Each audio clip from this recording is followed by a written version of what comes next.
아버지 하나님, 이렇게 새해 첫날 또 아침에 주님께 나와 예배드릴 수 있도록 도와주시니 감사합니다. 주님께서 주신 이 새해를 주님께 또 의탁하고 주님께 맡겨드립니다. 저희 삶을 주님께 의지합니다. 저희는 이 한 해 동안 무엇이 기다리고 있는지 알지 못하지만 하나님께서는 모든 것을 아시는 분이십니다. 그러므로 하나님께 의지하고 순간순간마다 하나님이 도와주시고 매일매일 하나님께서 함께 해주시기를 이 시간에 기도드립니다. 아버지 하나님, 특별히 이 한 해 동안 저희 영적인 성숙을 허락해 주시기를 원합니다. 저희 눈을 열어주십시오. 그래서 보이지 않는 것을 보게 해주십시오. 주님, 저희 귀를 열어주십시오. 그래서 듣지 못하는 것들을 듣게 해주십시오. 아버지 하나님, 그래서 우리로 성령이 아니시면 결코 볼 수 없고 깨달을 수 없는 것들을 저희로 깨닫고 알게 해주십시오. 특별히 하나님의 사랑을 저희에게 더 깊이 깨닫게 해주십시오. 주의 사랑이 우리에게 임재하게 하시고 세월이 지날수록 더 깊이 참으로 하나님의 사랑이 우리 마음에 부음받게 해주십시오. 저희 마음이 그것으로 인해서 뜨거워지게 해주십시오. 아버지 하나님, 저희 교회가 주님 뜻 안에서 온전해지고 더 거룩해지고 견실해질 수 있도록 도와주십시오. 주님, 교회에 속한 모든 권속들이 참으로 하나님께서 주시는 은혜로 강건해지고 또 그 심령이 견고해지게 해주시고 또 우리 자녀들이 하나님이 살아계신 것을 확신하고 또 예수님을 온전히 믿는 믿음이 무엇인지 견고하게 알아가는 한 해가 되게 해주십시오. 주님, 참으로 노년에 있는 분들을 지켜주시고 병약하고 연약한 자들을 강건하게 해주시고 주님, 참으로 우리의 모든 필요를 채워주시되 특별히 사업하는 분들을 붙들어 주셔서 잘 이기고 견디게 하실 뿐 아니라 지금까지 잃어버린 것들을 다 만회하는 그런 한 해가 될 수 있도록 도와주십시오. 아버지 하나님, 참으로 이 나라의 교회들을 주님께서 붙들어 주셔서 더 거룩해지게 하시고 새로워지게 해주시고 하나님 앞에서 합당한 예배와 경건이 교회 안에 가득 차게 해주시고 진실된 간구가 교회 안에 넘치게 하옵소서. 이 나라를 보호해 주시고 눈동자와 같이 지켜주시고 특히 이 나라를 지켜주셔서 가난한 자들이 참으로 고통에서 해방되게 해주시고 참으로 위기가 평화가 되게 해주시고 위정자들이 진정한 지혜를 가지고 나라를 통치할 수 있도록 도와주십시오. 오늘도 주님께 감사 예물 드렸사온데 이 예물을 주님께 드릴 때 우리 자신을 드리고 우리 자신의 헌신과 감사를 드렸사오니 주님께서 받아 주시옵소서. 찬양을 받으시기를 원하고 말씀 가운데 빛을 주시기를 구하올 때 예수님의 이름으로 기도합나이다. 아멘. 예. 말씀은 베드로전서 4장 7절부터 10절까지 말씀입니다. 신약 381쪽입니다.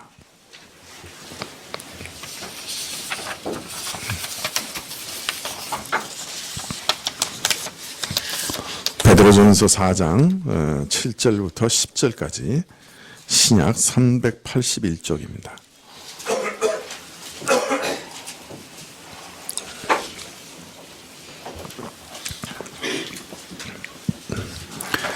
베드로전서 4장 7절부터 10절 찾으신 줄 알고 봉독해 드리겠습니다. 만물의 마지막이 가까웠으니 그러므로 너희는 정신을 차리고 근신하여 기도하라. 무엇보다도 열심으로 서로 사랑할지니 사랑은 허다한 죄를 덮느니라. 서로 대접하기를 원망 없이 하고 각각 은사를 받은 대로 하나님의 각양 은혜를 맡은 선한 청지기 같이 서로 봉사하라.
예, 감사합니다. 지난 성탄절날 동방박사에 대해서 우리가 읽었습니다. 동방박사들이 예루살렘에 도착해서 유대인의 왕이 나신 소식을 전했지요. 그러나 당시 교회 지도자들은 그 메시아 탄생의 소식에 아주 무관심했습니다. 심지어 메시아가 베들레헴에서 탄생할 것이라는 정보를 동방박사들에게 알려주기도 했지만 그 누구도 더 깊은 관심을 보이거나 사찰탄을 파견해서 전 메시아 탄생의 소식을 조사하거나 확인하려고 하지 않았습니다. 단지 한 사람, 민감한 반응을 보인 사람이 있었는데 그것은 당시 유대왕 헤롯이었죠.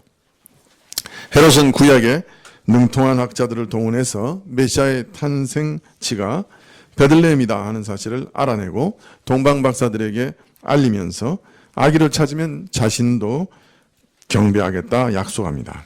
그러나 이런 친절은 메시아 탄생을 진정으로 반겼기 때문은 아니었죠. 늘 왕권의 전통성 때문에 고민하던 헤롯은 유대인의 왕 메시아의 탄생 소식을 듣자 직감적으로 정치적 위협을 느꼈습니다. 그리고 메시아를 죽이려는 살의에 사로잡혔죠. 그래서 동방박사들을 통해 태어난 아이의 정확한 위치와 신원을 확인하려고 했던 것이죠. 그러나 꿈의 지시를 받은 동방박사들은 헤롯에게 돌아가지 않고 다른 길로 돌아갔습니다. 또 하나님께서 천사를 보내어 요셉에게 이르시되 헤롯이 아기를 찾아 죽이려 하니 일어나 아기와 그의 모친을 데리고 애굽으로 피하여 내가 내게 이르기까지 거기 있으라고 말씀하셨습니다. 그래서 요셉은 밤중에 일어나 아이와 마리아를 데리고 애굽으로 떠났으며 헤롯이 죽기까지 그곳에 머물렀다 기록되어 있습니다. 그런데 바로 그 말씀 이어 이상한 말씀이 하나 나옵니다. 예수님께서 애굽으로 도피한 이 일을 두고 마태복음 2장 15절 하반절에는 주께서 선지자로 말씀하신 바 애굽에서 내 아들을 불렀다 함을 이루려 하심이라 이런 말씀이 있습니다. 예수님께서 애굽 도피, 애굽으로 도망가신 것을 애굽으로부터 내 아들을 불렀다 하는 호세아 말씀의 성취라 이렇게 말씀하고 있습니다. 이게 무슨 뜻인가? 만약 여기 애굽이 지리적인 애굽이라고 하면 이 말씀은 훨씬 뒤쪽에 나와야죠. 예수님께서 다시 애굽에서 돌아오신 다음에 나사렛에 정착하신 다음에 애굽에서 내 아들을 불렀다. 이렇게 기록하는 것이 합당하게 보입니다. 만약 여기 애굽이 지리적인 애굽이라고 하면. 그런데 오늘 마태복음에서는 예수님께서 애굽으로 도망간 것을 두고 뭐라 그래요? 애굽에서 내 아들을 불렀다. 이렇게 말씀하고 있어요. 그러면 여기서 애굽은 어디를 가리키는 거죠?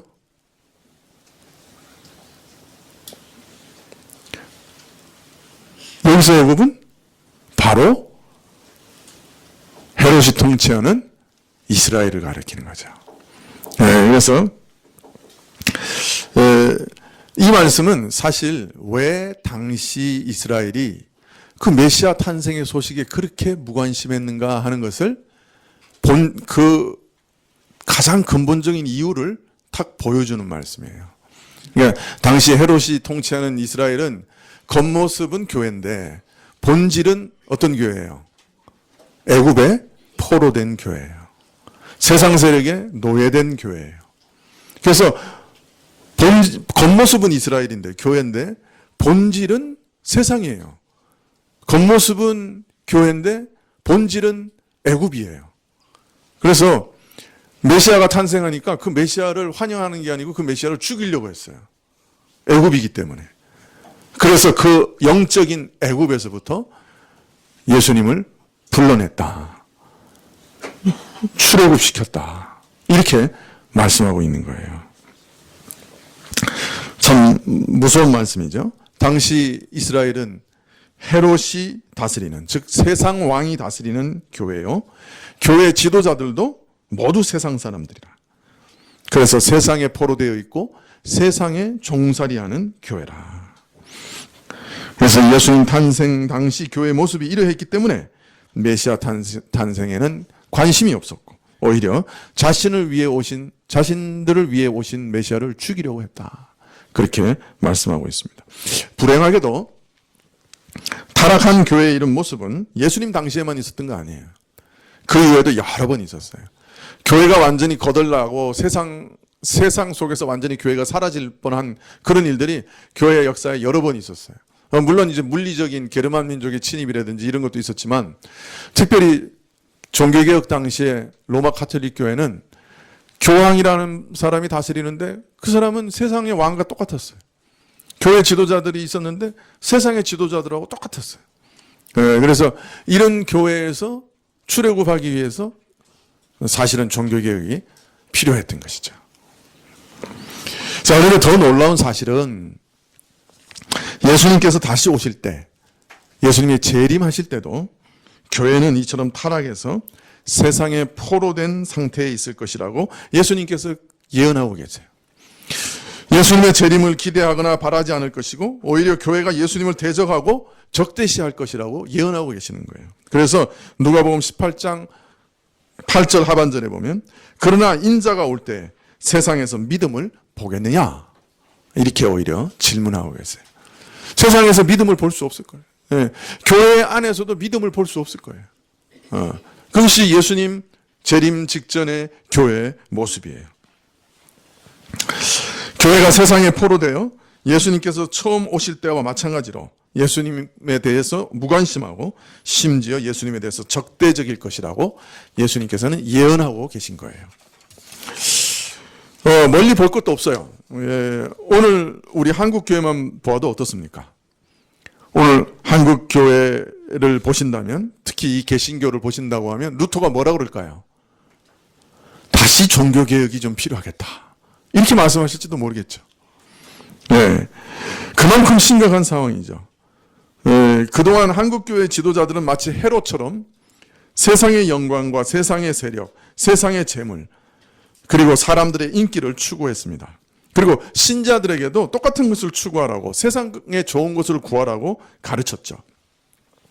그 결과가 지금 우리 눈앞에 드러나고 있습니다. 세상이 걱정해 주어야 할 정도로 부패하고 타락한 교회, 물질과 번영과 권력이 너무 좋아 자식들에게 교회를 회사처럼 물려주는 교회, 역으로 신자들은 자식들을 다 잃어버려서 청년들이 교회에서 발길을 돌리는 참 무서운 일들이 벌어지는 교회. 이게 우리 교회 모습이에요.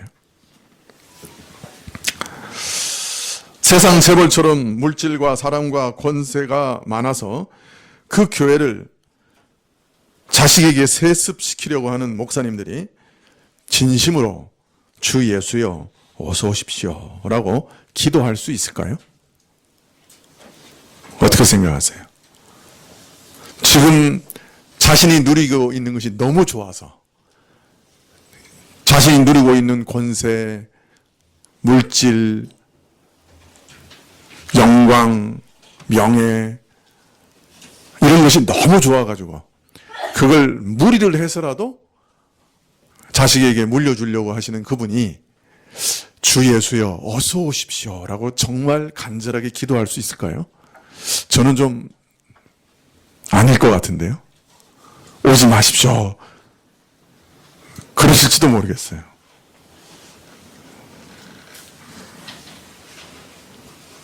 그게 얼마나 좋으면 무리를 해서라도 자식에게 넘겨주려고 하겠어요. 안 좋은데 물려주려고 하겠어요? 제가 자식이 있으면 성가교회를 물려주려고 할까요? 100명밖에 안 돼도 100 곱하기 10 하면 어떻게 되죠? 1000개의 고민이 있고 근심이 있어요. 목사에게. 1000개의 근심 덩어리를 자식에게 물려주고 싶을까요? 그래서 교회가 큰 걸 좋아하세요, 목사님들이. 왜냐하면 한 1000명 넘어가면 교인들이 인격적인 교제를 포기해요, 목사하고. 목사는 개개인의 사정을 알 필요가 없어요. 그냥 행정적이고 그냥 종교적인 일만 해나가면 되는 거예요. 얼마나 목회가 쉬운지 몰라요, 어떤 면에서. 이게 1000명을 다 인격적인 교제로 만나려고 하면 그건 죽는 거죠, 이제.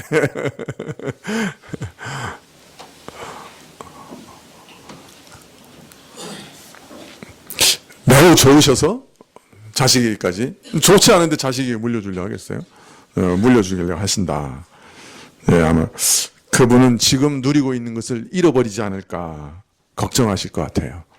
그래야 아마 예수님이 오시는 걸 반기지 않으실 것 같아요.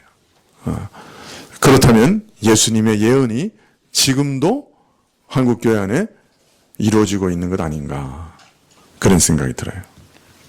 자, 여러분, 이런 상황, 교회가 애굽에 포로되어 있는 이런 상황에서 우리는 어떻게 살아야 할까요? 여러분, 젊은 청년들, 교회 원래 이런 모습 아니에요. 이거는 교회가 포로되어 있는 거예요, 세상에. 이거 오해하시면 안 돼요. 교회는 이거보다 더 아름다워야 돼요. 더 거룩해야 돼요. 자, 예수님께서 예언하신 것처럼 주의 재림이 가까워서 교회 안에서도 참 믿음을 찾기 힘든 때 우리는 어떻게 살아야 할까요? 교회가 애굽과 세상에 포로되어 있는 이런 상황에서 우리는 어떻게 살아야 할까요? 그 대답을 오늘 읽은 베드로전서 4장 7절 말씀부터 살펴보려고 합니다. 만물의 마지막이 가까웠으니 그러므로 너희는 정신을 차리고 근신하여 기도하라. 무엇보다 열심으로 서로 사랑할지니 사랑은 허다한 죄를 덮느니라. 서로 대접하기를 원망 없이 하고 각각 은사를 받은 대로 하나님의 각양 은혜를 맡은 선한 청지기 같이 서로 봉사하라. 만물의 마지막이 가까웠으니, 먼저 만물의 마지막이 가까웠다고 하는 것을 늘 인식하면서 살아야 된다고 말합니다. 우리는 우리에게 시간이 얼마나 주어져 있는지를 아는 것이 매우 중요합니다.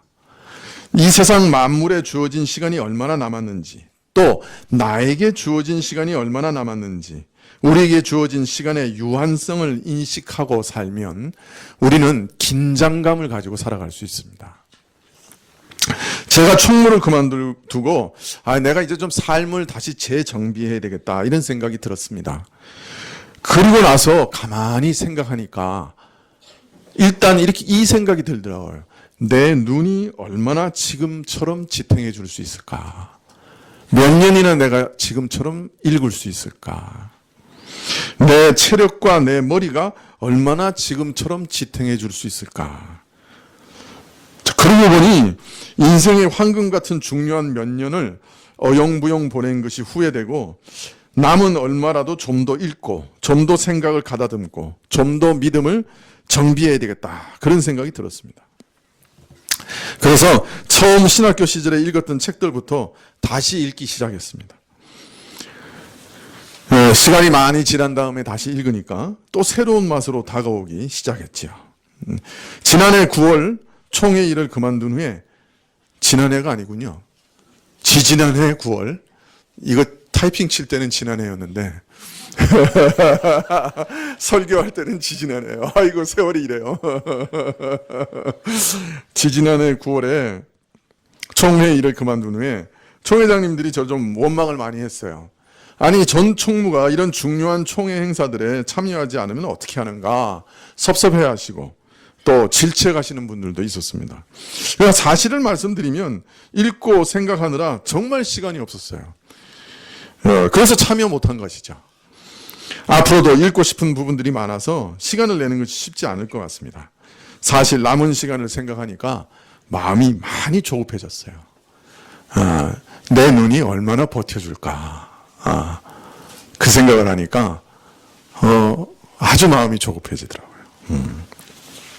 자, 마지막 때입니다. 긴장감을 가지고 살라고 말씀하세요. 내 시간이 얼마나 남았는지 생각하며 살라고 말씀하십니다. 자, 이러한 신자는, 이러한 생각을, 긴장감을 가지고 살아가는 신자는 어떤 자세로 살아야 하느냐? 그리스도의 재림이 가까운 때 우리 신자는 어떻게 살아야 되는가? 첫째, 너희는 정신을 차리고 근신하여 기도하라 이렇게 얘기합니다. 정신을 차리라는 말은 원래 건전한 마음, 건강한 마음을 가지라 이런 뜻입니다. 마음이 건전하고 건강해야 모든 것을 제대로 분별하고 제대로 판단할 수 있습니다. 그렇기 때문에 건전한 마음을 가지는 것은 매우 중요합니다. 마음이 어두워져 버리면 모든 것이 어두워집니다. 건강하고 건전한 마음 아주 중요합니다. 그 다음에 건전한 마음을 가진 다음에 근신하라 이렇게 얘기합니다. 근신이라고 번역됐는데 본래는 맨정신, 맑은 정신을 뜻합니다. 무엇에 취해서 몽롱한 상태가 아니고 똑똑하고 맑은 정신을 가지라. 말세를 사는 신자는 건전한 마음과 몽롱하지 않는 맑은 정신을 가져야 한다. 그래야 내가 무엇을 추구하고 무엇을 배척해야 하는지를 올바로 분별할 수 있다. 세상에 취하여서 몽롱하게 푹 빠져서 살면 안 된다. 그렇게 말씀하세요. 자, 그런데 건전하고 맑은 정신으로 살아가기 위해서는 어떻게 해야 되느냐? 항상 기도해야 한다. 이렇게 말씀하십니다. 자, 말세를 제대로 살아가기 위해서는 건전하고 맑은 정신이 필요한데 이를 위해서는 항상 기도해야 한다. 왜 항상 기도해야 합니까? 늘 하나님 앞에 나아가 그를 뵙는 일 없이는, 또 하나님 앞에 속속들이 모든 것을 아뢰는 일 없이는, 하나님 앞에서 그의 비춰주시는 말씀 앞에서 자신을 비춰보는 일 없이는, 그래서 끊임없이 자기를 죽이고 부인하고 회개하는 일 없이는 그 앞에 악한 나를 드러내놓고 나로부터 나를 구원해달라는 간구 없이는, 올바른 믿음을 주시고 지켜달라는 기도 없이는 건전하고 맑은 정신을 유지할 수 없기 때문입니다. 그래서 나를 도와주세요. 나를 긍휼히 여겨주세요. 나를 붙들어 주세요. 나를 나로부터 구원해 주세요. 라고 끊임없이 간구해야 됩니다. 그 기도 없이는 건전하고 맑은 정신으로 모든 것을 분별하며 올바로 살아갈 수 없다. 그렇게 말씀하고 계시는 거예요. 아니, 너무 바빠서 죽으려고 해도 죽을 틈도 없는데,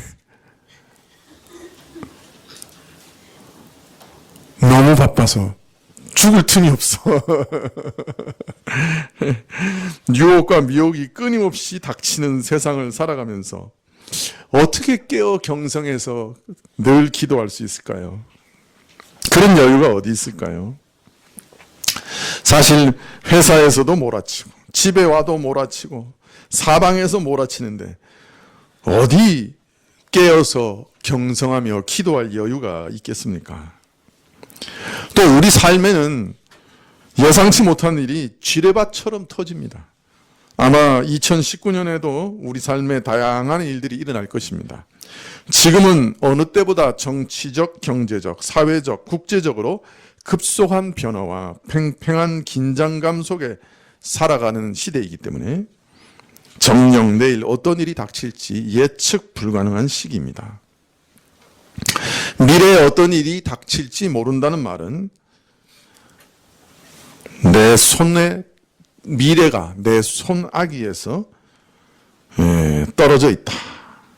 내 손아귀에서 떨어져 있다. 즉, 내 영역에서 떨어져 있다. 내가 손 쓸 수 없는 영역에 있다 하는 말입니다. 가정 문제, 자녀 양육 문제, 사회적 충격, 국제적 충격들이 들이닥칠 수도 있습니다. 이런 요동치는 세상 가운데 신자들로 불안과 염려, 두려움 가운데 건져주시는 것, 정신적인 어려움 가운데 건져주시는 것이 바로 기도입니다.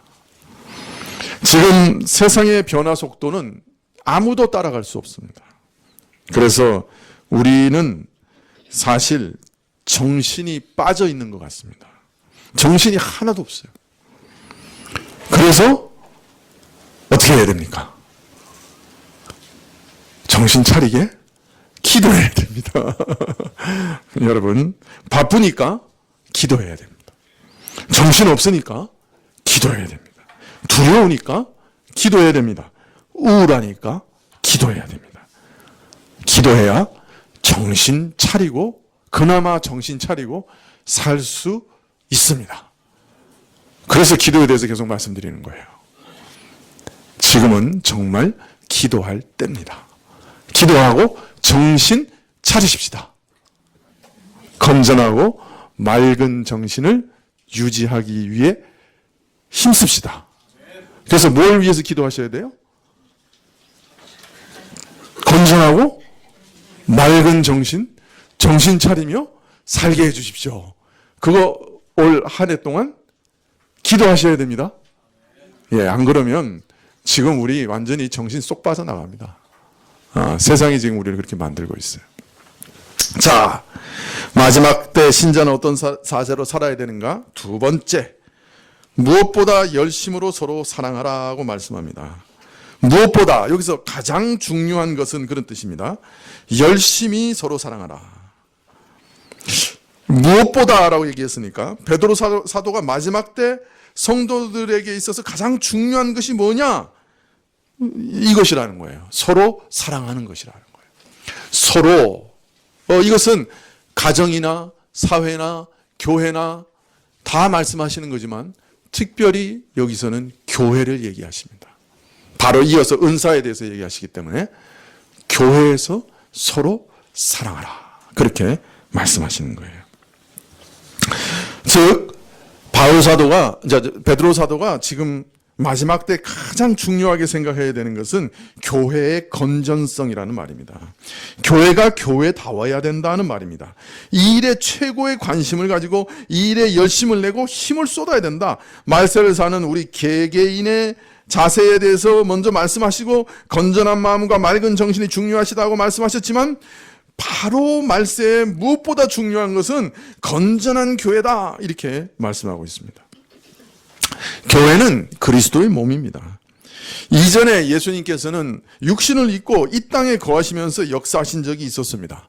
그러나 이제 예수님께서 부활하신 이후에는 전혀 새로운 몸으로 이 땅에 거하시기를 원하십니다. 출임하셨을 때는 육체를 입고 이 땅에서 거하셨죠. 그죠?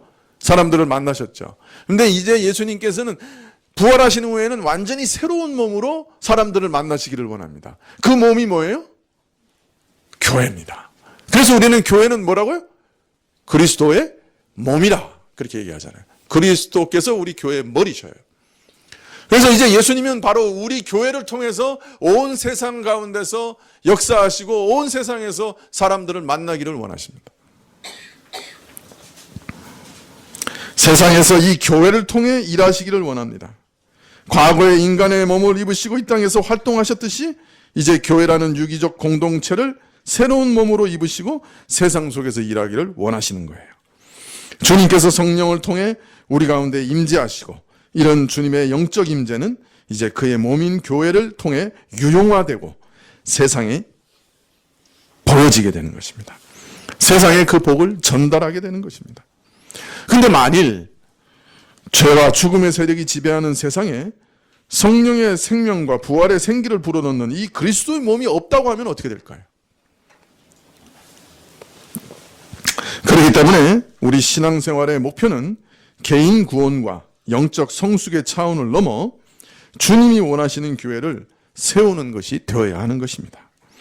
그리스도의 몸된 교회를 통해 개인과 가정, 사회와 만물을 새롭게 하며 충만케 하시는 하나님의 구원 계획이 성취되고 성령의 생명수가 강물처럼 흘러내려가야 하기 때문에 교회만큼 이 땅에 중요한 것은 없는 것이죠. 마지막 때 세상에 포로되고 세상과 방불한 교회의 모습 가운데 참으로 중요한 것은 그렇기 때문에 더더욱 건전한 교회를 건설하고 사수하는 것입니다. 그러므로 교회가 문제가 많다고 비판만 하고 있으면 안 됩니다.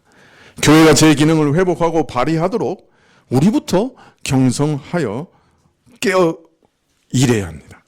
교회들이 하나님의 영광을 훼손하고 그 본분에서 역행하고 세상과 방불하게 될 때 우리는 더욱 깨어 건전한 교회를 건설해야 합니다.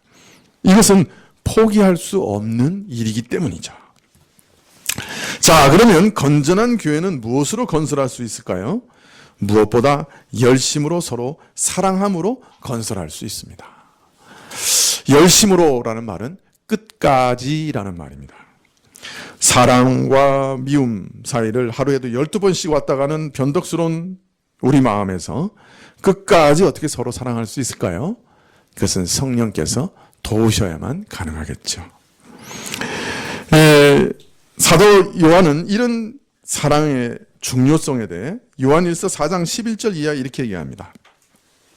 사랑하는 자들아, 하나님이 이같이 우리를 사랑하셨은즉 우리도 서로 사랑하는 것이 마땅하도다.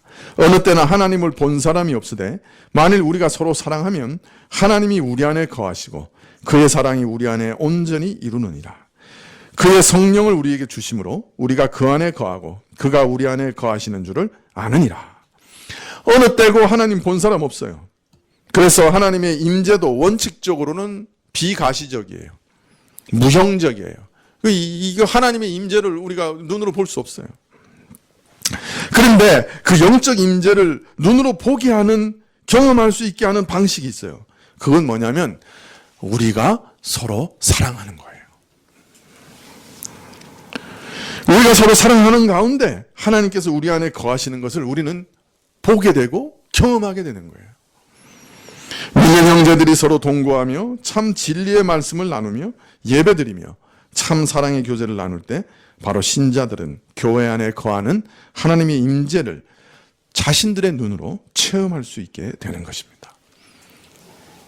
보이지 않는 하나님의 임재를 보이게 하는 것, 그것이 바로 사랑이에요.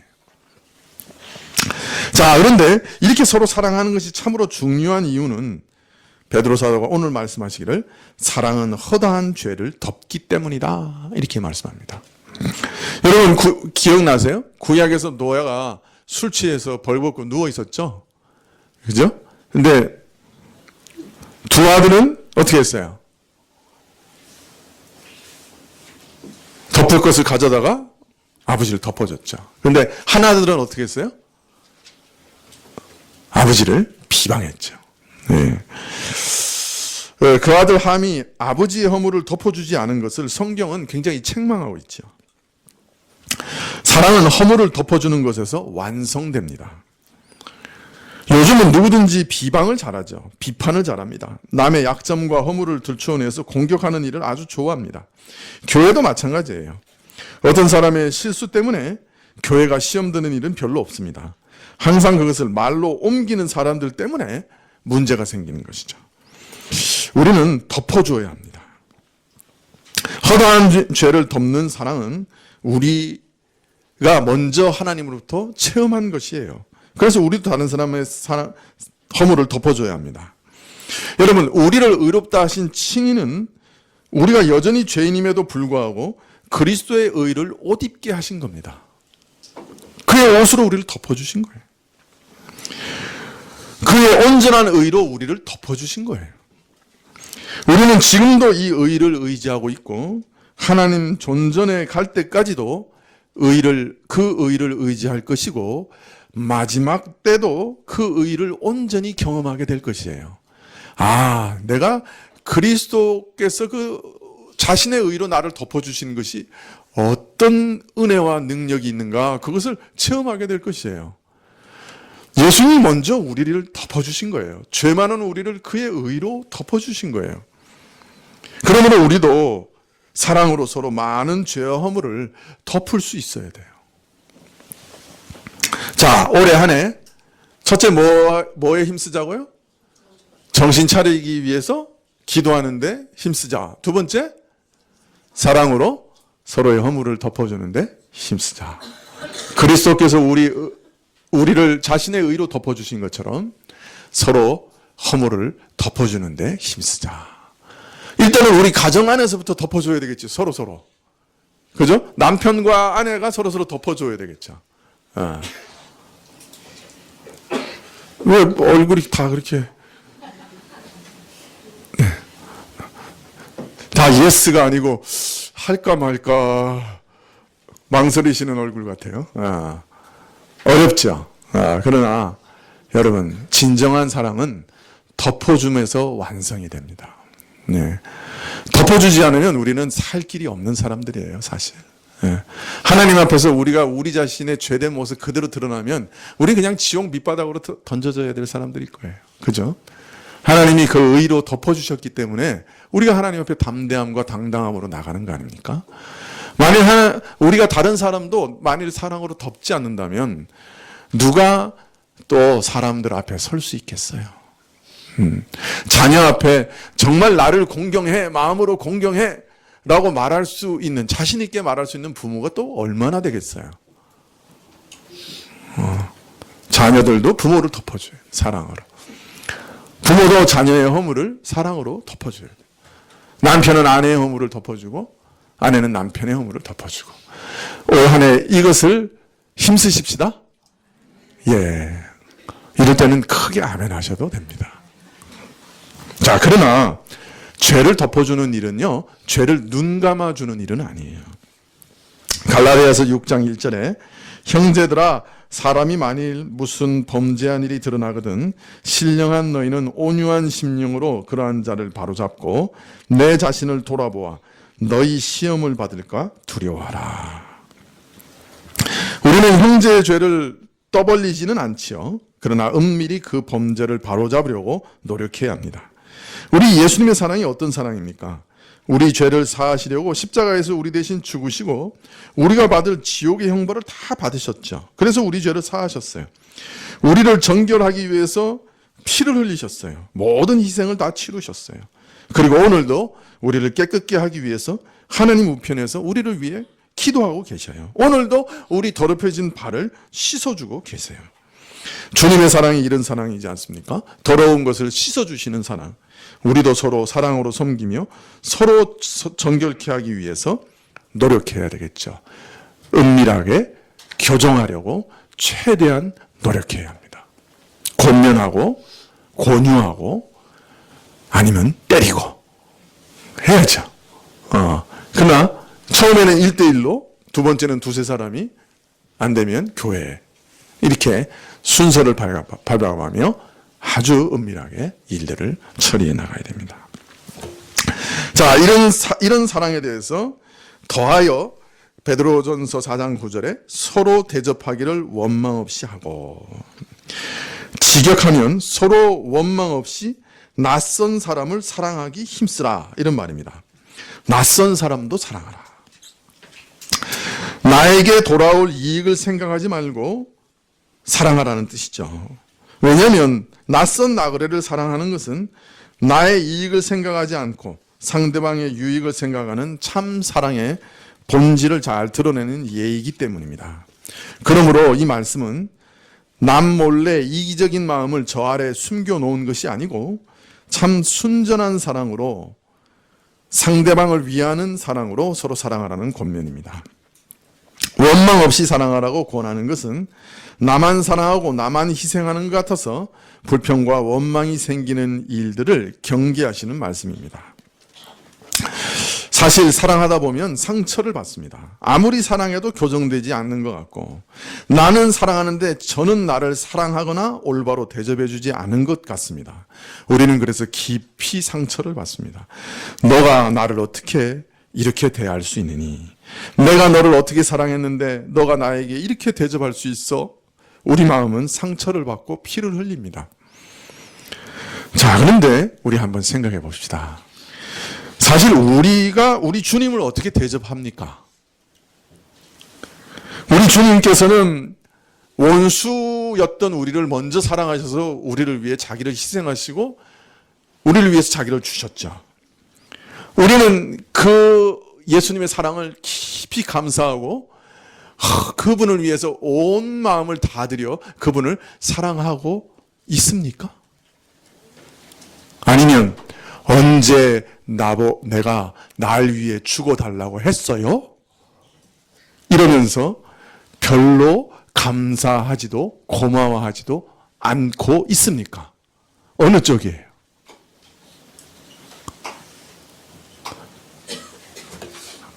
물어보지는 않겠습니다.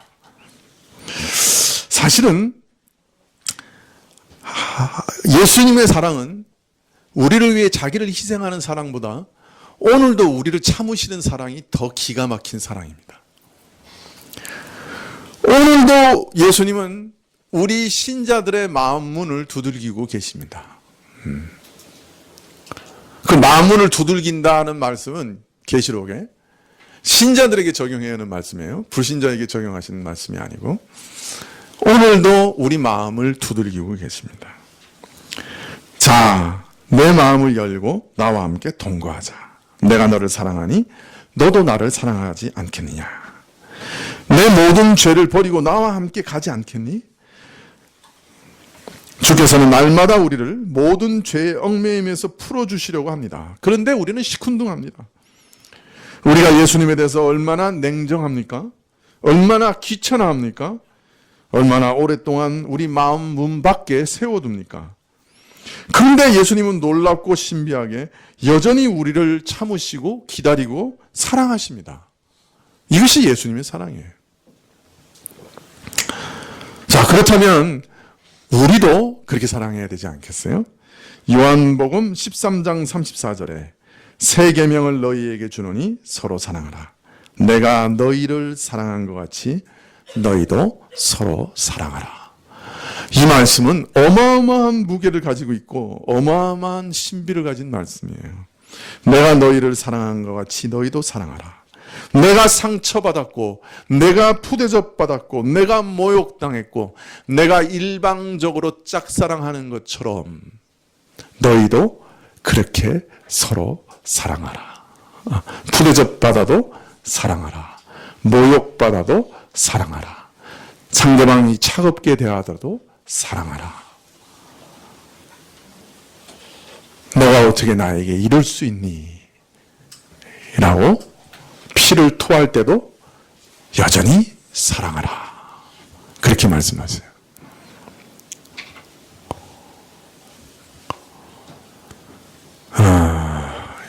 정초 1월 1일 새해 첫날부터 엄청난 무게를 여러분한테 실어놓는 것 같아요. 자식도 이렇게 못 사랑하는데 자식도 미운 짓 하면 밉죠.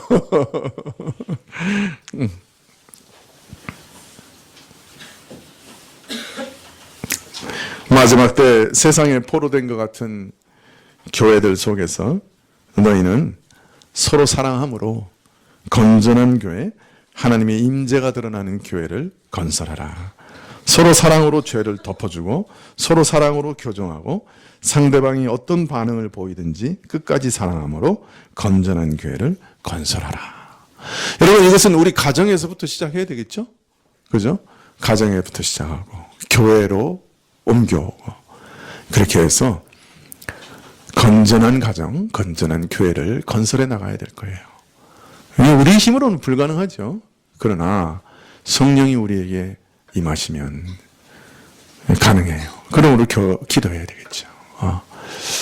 정신 차리고 살기 위해서 기도하고 허물을 덮어주며 끝까지 사랑하기 위해서, 배신하는 자를 끝까지 사랑하기 위해서 기도하십시다.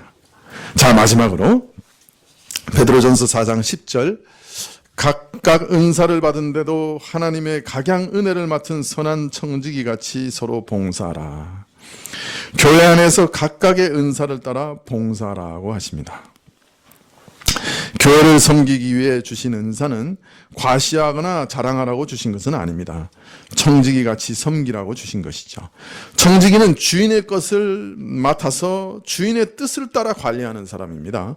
따라서 청지기처럼 섬기라는 말씀은 내 것 가지고 내 마음대로 하듯이 하지 말고 오직 하나님께서 내게 맡기신 것을 하나님의 뜻대로 사용하듯이 섬기라 하는 그런 뜻입니다. 과시하거나 자랑할 수 없지요. 사실 우리는 서로 섬김을 받지 않으면 살 수가 없습니다. 내가 어떤 부분에서 섬기면 다른 부분의 도움을 또 내가 받습니다. 나의 섬김을 통해 교회가 강건해질 때 그 축복된 교회로부터 흘러나오는 유익도 내가 또 받게 되는 것이죠.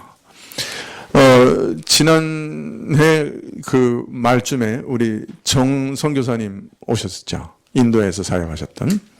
그분이 이제 우리 친교실에서 얘기하시다가 딸이 그 장학금을 못 받아서 다음 학기에 등록하기 어렵게 된 것에 대해서 얘기하셨어요. 그런데 우리 교회 어떤 분이 그 얘기를 들으시고 100만 원을 헌금을 하셨더라고요. 오늘 아침에 문자가 왔어요. 목사님, 드디어 예은이 등록금 다 마련됐습니다. 성가교회가 보내준 100만 원이 오병이어의 기적을 일으켰습니다. 이렇게 문자가 왔더라고요. 누가 보냈는지 모르겠는데 그런 말씀 들으시고 또 은밀하게 정직이처럼 일하신 것이죠. 그래서 또 하나이가 하나님의 선교사로서 잘 지금 교육받을 수 있도록 된 것을 오늘 아침에 문자로 받았습니다. 은밀하게 서로가 감당해야 할 은사와 직분을 따라 서로를 섬겨가는 것. 그리고 그것을 통해 나 또한 유익을 얻는 것. 이것이 하나님께서 교회에 은사를 주신 이유입니다. 자, 그러므로 주님이 오시는 날까지 하나님의 백성들은 서로 격려하며 건전한 교회를 세워가야 합니다. 서로 믿음이 무너지지 않도록, 서로 변절하지 않도록 도와줘야 합니다. 또 이 일을 위해 성도들이 헌신하고 수고하여 세운 이 교회를 다음 세대에도 영광스럽게 물려주는 일이 필요합니다. 우리는 그 일에 책임을 다해야 됩니다. 우리는 이 일을 위해 올해 새로운 직분자를 세우려고 합니다. 직분자들을 세울 것이고 일꾼들을 세워나갈 것입니다. 저희들이 선한 청직으로 교회를 섬겨주기를 기대하면서 기도하면서 이 일을 해나갈 것입니다. 여러분들도 기도해 주시기를 바랍니다. 기도해 주시겠죠? 예, 우리가 서로 선한 청지기가 되고 또 내게 주신 은사를 최고로 발휘하기 위해서 노력하고 또 그러한 은사를 발휘할 수 있는 직분들을 세워나갈 겁니다. 이 일을 위해 기도해 주시면 고맙겠습니다. 자, 오늘 말씀에서 베드로 사도는 교회 공동체를 매우 중요시하고 있다는 것을 알 수 있습니다. 이 마지막 시대에 교회들이 타락하는 시대에 건전한 교회를 세우는 것은 참으로 중요한 소명입니다. 건전한 교회야말로 서로 격려하며 믿음을 잃지 않고 꼬린 지점까지 가기 위해 꼭 필요한 것이기 때문입니다. 사도는 마지막 때를 살아가는 성도들의 자세에 대해서 말씀하시면서 건전한 교회를 건설하는 일을 최우선적으로 힘쓸 일이라고 말씀하고 계신 것이죠. 자, 그러므로 올해 한 해 건전하고 맑은 정신을 위해 기도하시면 좋겠습니다. 더하여 성가교회가 서로 덮어주는 사랑이 충만하며 상대방이 어떠하든지 끝까지 사랑하는 교회가 될 수 있도록 기도해 주십시오. 그리고 봉사가 충만한 서로의 은사가 잘 드러나는 직분자들이 잘 세워지는 건전한 교회가 될 수 있도록 기도해 주십시오. 기도하시겠습니다.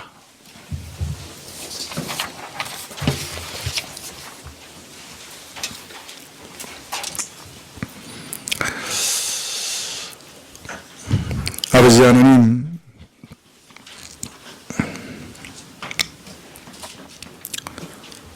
참으로 다사다난한 2018년을 보내고 이제 2019년 새해를 맞이하면서 하나님께서 우리에게 하나님의 큰 사랑을 부어주시고 우리도 그 사랑 안에서 주변에 있는 모든 사람을 사랑하되 허물을 덮어주는 사랑, 끝까지 사랑하는 사랑, 멸시하고 모독하고 배신해도 끝까지 사랑하는 그런 사랑을 배우게 하시기를 기도합니다. 그러한 사랑이 견고하게 세워질 때 저희가 모든 세상 풍파 가운데도 설 수 있게 될 것이요, 우리가 닷을 내리고 든든하게 서 있을 항구를 발견하게 될 것입니다. 교회의 은사들이 드러나서 참으로 서로 돕고 사랑하고 필요를 채우는 일이 더 풍성하게 이루어지게 해주시고, 교회가 이 세상에 거센 풍파 속에 방주와 같이 서 있게 하옵소서. 맑은 정신을 유지하기 위해 기도하게 하시고, 말씀 가운데 분별력을 가지고 세상과 또 우리 삶을 볼 수 있는, 꿰뚫어 볼 수 있는 눈을 허락하여 주셔서 올바로 기도하고 또 올바로 생각하며 살아갈 수 있도록 도와주십시오. 모든 것을 주께 의탁드리옵고 예수님의 이름으로 기도합나이다. 아멘. 점심이 마련되어 있습니다. 식사하신 후에 저희가 윷놀이 할 건데요. 많은 분들도 참석하셔서 기뻐하시면 좋겠습니다. 372장 찬송하셨습니다.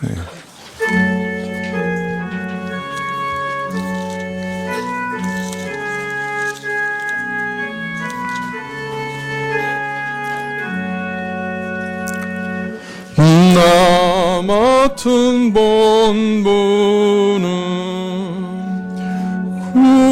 구주를 높이고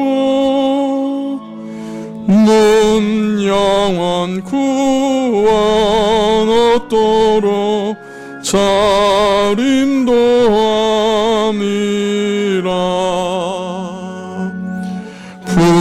부르심 받으러 내 형제 섬기며 구주의 뜻을 따라서 내 정성 다하리. 주 앞에 모든 일 잘 행케 하시고 이후에 주를 배울 때 상 받게 하소서. 나 항상 깨어서 늘 기도드리며 내 믿음 변치 않도록 날 도와주소서.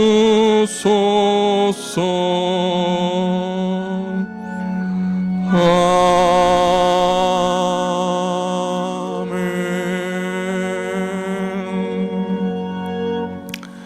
지금은 우리 주 예수 그리스도의 은혜와 하나님 아버지의 그 크신 사랑과 이 은혜와 사랑을 깨닫게 하시고 누리게 하시는 성령님의 교통하시고 역사하심이 새해에도 참된 믿음과 온전한 의탁으로 하나님께 나아가며 우리의 모든 삶과 생각과 행동과 동기까지도 하나님께 맡기며 하나님의 인도하심을 구하며 머리 숙인 주의 백성들 위해 지금부터 영원까지 함께 계실지어다. 아멘.